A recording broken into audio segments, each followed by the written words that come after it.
You've probably asked yourself, why do I keep attracting toxic people into my life? And the answer isn't about your lack of self-worth or being a magnet for negativity. What if it's something far more insidious? An unconscious pattern that's been shaped by the most vulnerable moments of our childhood. In this video, we'll explore why you're drawn to toxic relationships and how it's connected to emotional neglect in childhood. We'll dive into how unresolved trauma can lead us to seek out unhealthy connections as a coping mechanism, even if it means sabotaging our own well-being. It's time to confront the unseen reason behind your toxic patterns and break free from the cycle of self-sabotage. Now that we've explored the unseen reason behind your toxic patterns, let's dive deeper into why you might be drawn to these relationships in the first place. It's not just about past traumas or experiences, although those can play a significant role. Think of it like this. Imagine you're trying to fill up a bucket with water, but instead of using a hose, you keep pouring from a leaky faucet.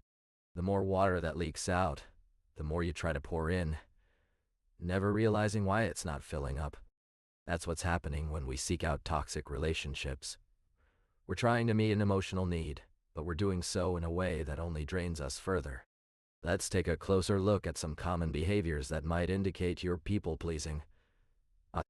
Do you find yourself overcommitting to others' requests, even if it means sacrificing your own needs? Maybe you're constantly juggling multiple tasks and responsibilities, but somehow never seem to have enough time for yourself. Or perhaps you feel anxious when saying no to someone else's ask, even if it means compromising your own goals or values. These behaviors can be like trying to hold water in a leaky bucket.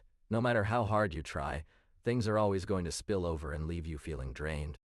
You might feel resentful towards others for taking advantage of your generosity, but ultimately, the resentment is directed inward, towards yourself for not setting boundaries.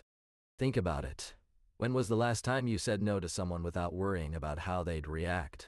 Or when did you last prioritize your own needs and desires over someone else's? Let's explore these questions together in the next section. You might be thinking, but I'm not depressed. And that's okay. But let me ask you this.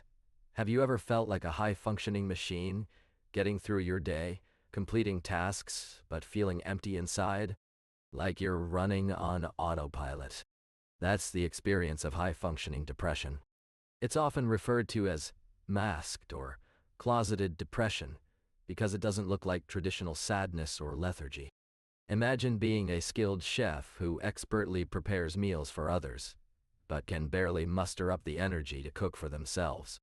Or someone who excels at work, but feels numb and disconnected from their own desires and needs. This is high-functioning depression in action. People with high-functioning depression often seek out relationships that feel intense or passionate, as a way to distract themselves from their emotional numbing. It's like seeking refuge in a storm. The toxic relationship may be chaotic, but it feels more alive than the emptiness they're experiencing inside. You see, when we're constantly seeking validation from others, it's like trying to fill a bucket with holes in it. No matter how much attention or praise you get, the feeling of emptiness remains because it's not about external approval. It's about internal self-worth. Think about Sarah, who's always posting on social media, craving likes and comments to feel seen. She may have hundreds of followers, but when she's alone at night, she still feels unfulfilled. Or consider Alex, who's desperate for reassurance from his partner every 5 minutes. His mind is racing with worst-case scenarios. What if they leave me? What if I'm not good enough? He can't seem to quiet the inner critic. These patterns are like a vicious cycle. We're trying to escape our own discomfort by seeking external validation, but it only leads to more anxiety and feelings of inadequacy. It's time to take a step back and examine these unconscious patterns.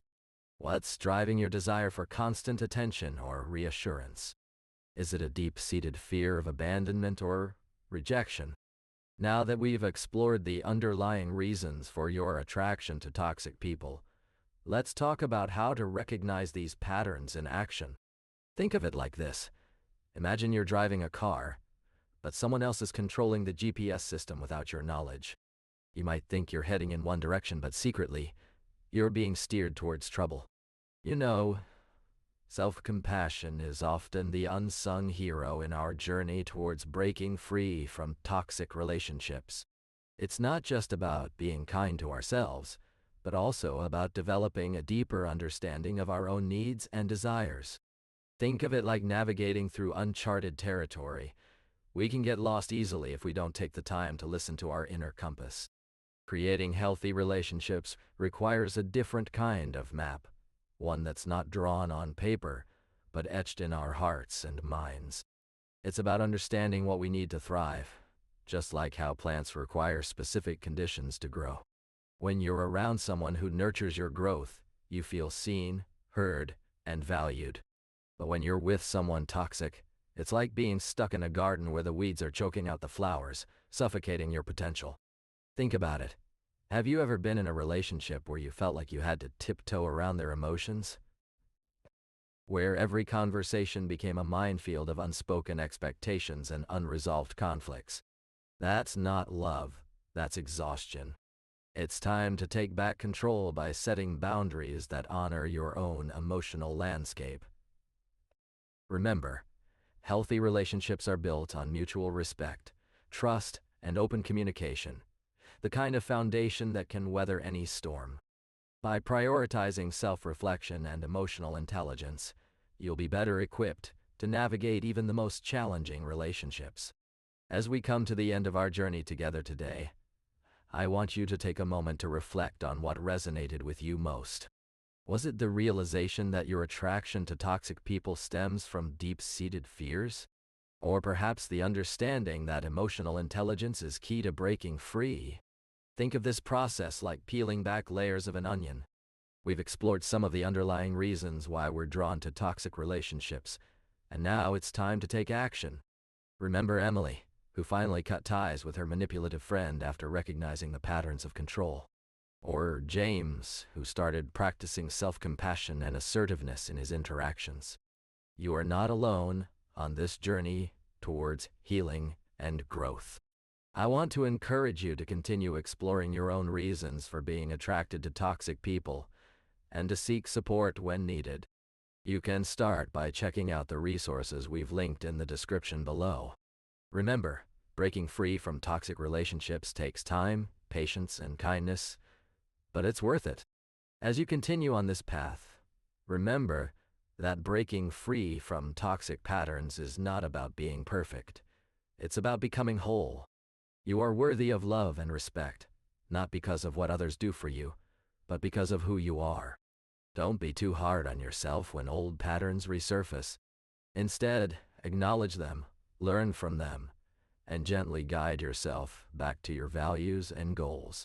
You are strong, capable, and deserving of a life that nourishes your mind, heart, and soul. As you take the first steps towards healing, I want you to know that you're not alone.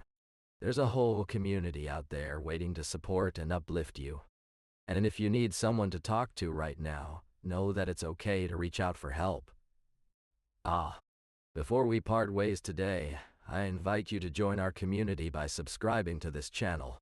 You'll find valuable resources, expert advice, and compassionate conversations about mental health and wellness. Thank you for being here with me today, and remember, you are seen, heard, and loved, exactly as you are.